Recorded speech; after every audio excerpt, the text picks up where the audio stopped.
네, 화해치유재단은 결국 청산으로 가는 절차를 밟을 수밖에 없다. 올해 안에 청산하길 바란다. 지난 1월 23일에 정현백 여성가족부 장관이 한 말입니다.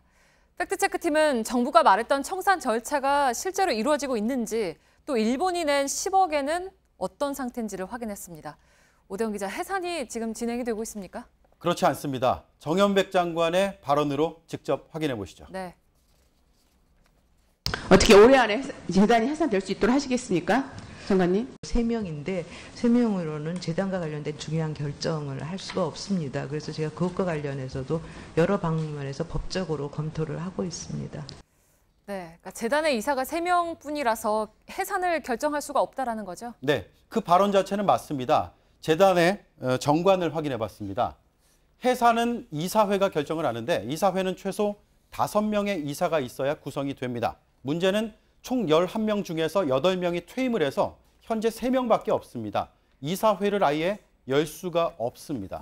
그러면 지금은 아예 운영이 안 되고 있겠네요? 네, 지난해 12월 이후에 외형만 유지하고 있는 상황입니다. 네. 하지만 방법이 없는 건 아닙니다. 민법과 관련 규칙을 보겠습니다. 목적 사업을 할 수 있는 충분한 능력이 없다면, 그렇다면 설립 취소가 가능할 수도 있습니다. 물론 청문 절차가 필요합니다. 네. 이 재단은 여성가족부 산하 재단이고 그 권한은 여가부에 있습니다. 그러니까 법에 근거가 없는 게 아닌데 이렇게 7개월 동안 법적 검토를 말하는 게 좀 쉽게 이해할 수는 없는데요. 뭐 다른 이유가 있는 건 아닐까요? 네, 외교적인 문제가 있습니다. 여성가족부가 국내법에 근거해서 이걸 해산시킨다면 재단을 설치하고 운영한다는 2015년 한일 위안부 합의를 파기하는 셈이 됩니다.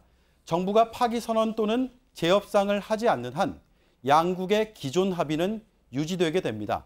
여가부도 민법을 포함해서 법률을 검토 중인데 가능, 불가능을 말할 수 없다고 답했습니다. 네, 그러니까 결국은 네, 그리고 여가부와 함께 이 문제를 함께 맡고 있는 외교부는 합의 파기나 재협상이 아닌 선에서 재단을 없애는 방법을 포함해서 여러 방안을 검토 중이라고만 답했습니다. 네, 그러니까 아직도 검토 중이다라는 거잖아요. 그러니까 7개월 동안 뾰족한 해답을 찾지 못했다는 건데 그러면 일본 정부가 출연한 10억엔은 지금 어떤 상태입니까? 10억엔이 우리 돈으로 103억 원 정도가 됩니다. 2016년에 재단이 설립돼서 네. 올해 6월까지 거의 절반 정도를 썼습니다. 피해자 지원 43억 원이 좀 넘고요. 인건비 3천만 원, 관리 운영비 2억 4천만 원 정도를 썼습니다. 정부는 이미 이 치유금을 받은 피해자들이 떳떳할 수 있도록 우리 정부의 예산으로 대체하겠다라고 밝혔고 실제로 지난달에 예비비 103억 원을 편성했습니다.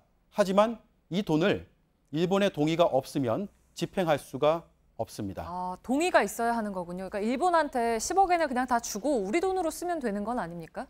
그렇지가 않습니다. 2015년 당시 합의 내용을 보겠습니다. 네. 합의된 내용의 범위 내에서 사업을 실시한다고 정해놨습니다. 일본의 동의가 없이 우리 예산으로 대체하기가 어렵고 그래서 지금도 재단의 월 2,400만 원 운영비를 일본의 출연금에서 충당을 하고 있습니다. 마찬가지 이유로 출연금을 일본에게 되돌려주는 것도 어려운 상황입니다.